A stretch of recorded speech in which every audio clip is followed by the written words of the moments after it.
Hello everyone and welcome to my Creative Wheel where today we are going to be making this autumn maple tree. So for this project we will need red terracotta, red concrete, red wool, red stained glass pane, orange terracotta, orange stained glass, orange stained glass pane, spruce slabs, spruce stairs, spruce strip logs, bales, and tripwire hooks for our syrup collection. I mean, technically it's sap, but it gets turned into syrup later. So the way that I start this project is similar to how we did our spruce tree over there in the distance. Is just by doing a single chunk.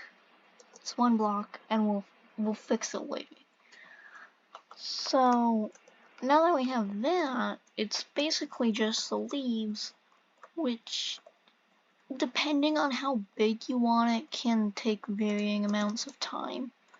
For a tree like this, I found it takes roughly 5-ish, 10 minutes, depending on how detailed you're going, and if it's your first time doing it. So I'm going to start out by making a kinda sorta circular shape.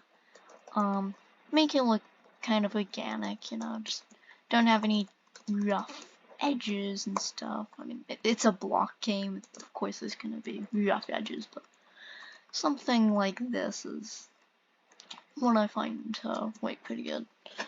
In fact, I might actually make this a tad smaller because it is the bottom, then we'll get a bit larger as we go into the middle section and then round out the top.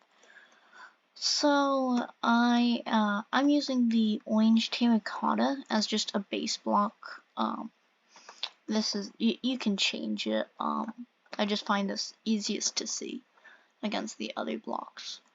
So now that we have our base layer, we are going to just kind of get some holes in here, just make it look kind of organic. Unfortunately, you can't do tons of holes in the base layer, because it's just like there's not enough space. But now that we've done that, I like to fill in the other areas with some of our red terracotta. And I'm not doing like the whole thing in red. I'm just like kind of doing a mix. So now we are going to add in some orange glass and red glass. And this just kind of adds texture. And then we'll get into these like falling leaves in a second. So I'm going to be moving on to our next layer. And if you like, you can also sprinkle in some red wool and concrete. I do find it a tad strong for the other colors, so I try to use it kind of sparingly. So for the next layer, we are going to once again use our orange terracotta for our layout. And just like we did last time, a nice circular shape.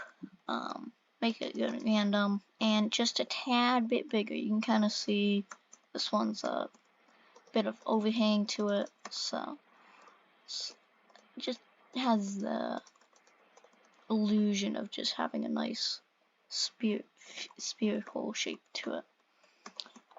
So now we are going to add in our holes once again, and we're just going to keep doing this process for depending on how tall you want your tree to be.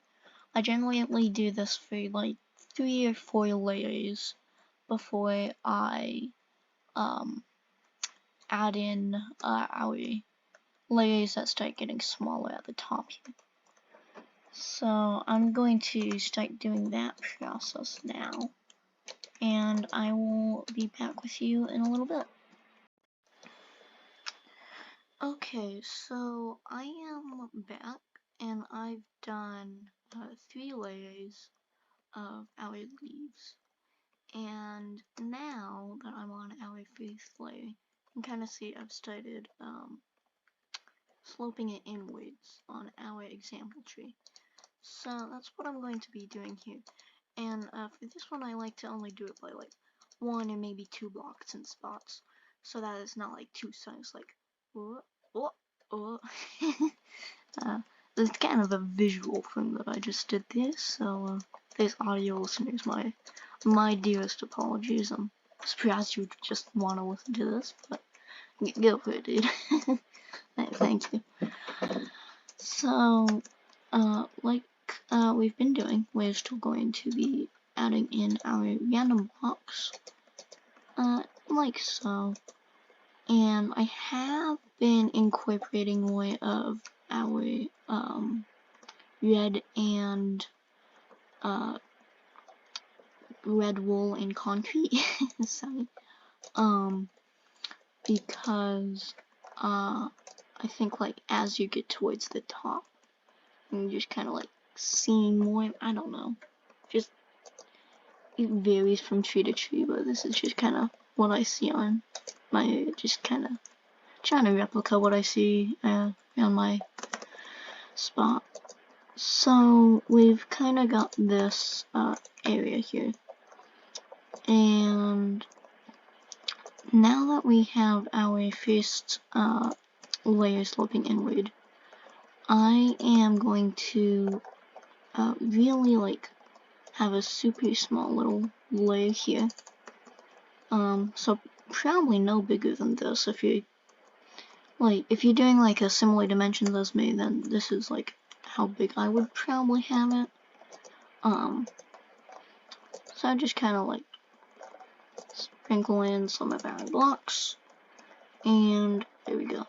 So now we are going to get onto our falling leaves that I've put around the tree. And for that, we are going to use our stained glass paints. So I'm just going to build out a few, and then mix in our red and orange paints, and kind of see, has a bit of an illusion of leaves. Now if your build is like windy or whatever, then you can have them all going like one direction, going super far. That's like generally how I tend to do wind with autumn trees. But for this build, I'm just going to be doing like a gentle breeze, so it's nothing too strong to blow it out of the tree. So it's just gonna be everywhere around, and it gives it a bit more examples of like different leaf variations, I guess. This probably won't make any sense.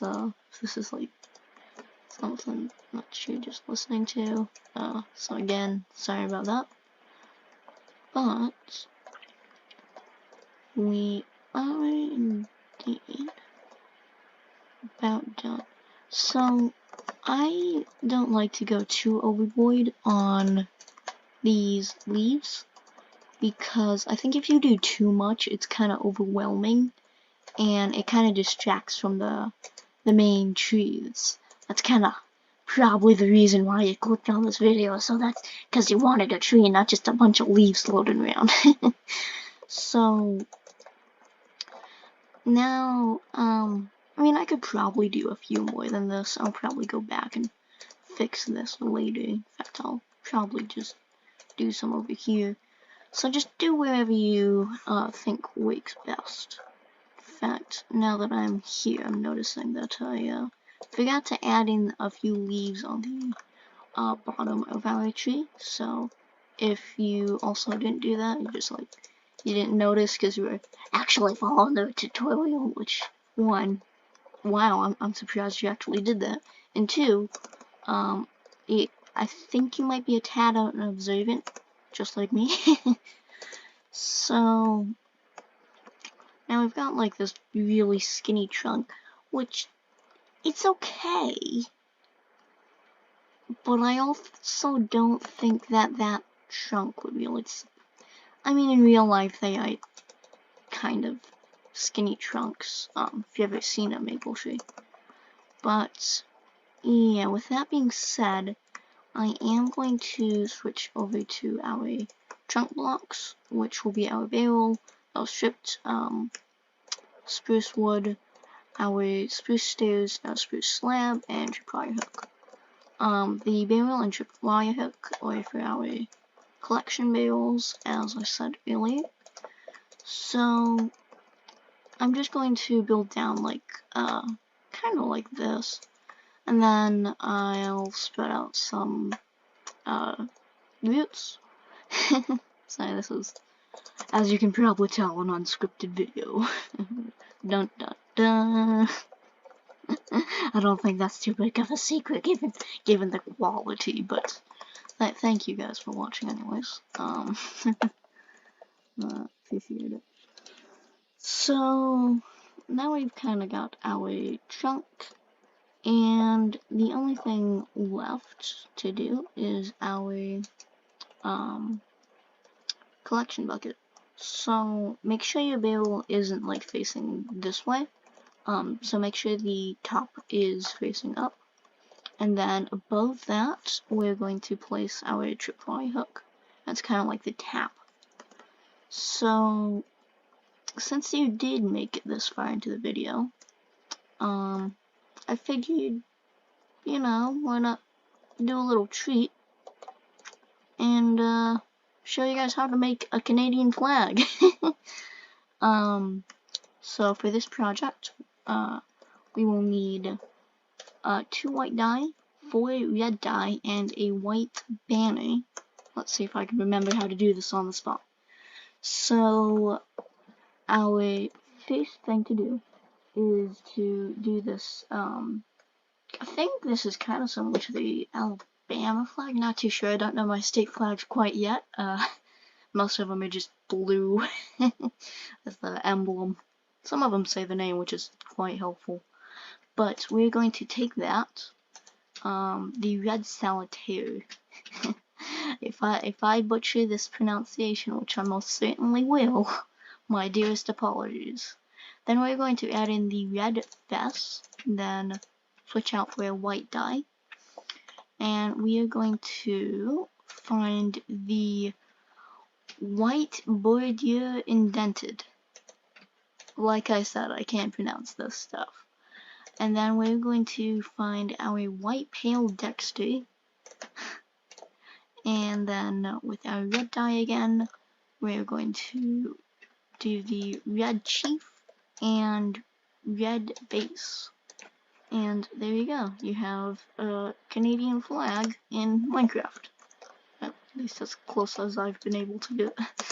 So, thank you guys so much for watching, and goodbye.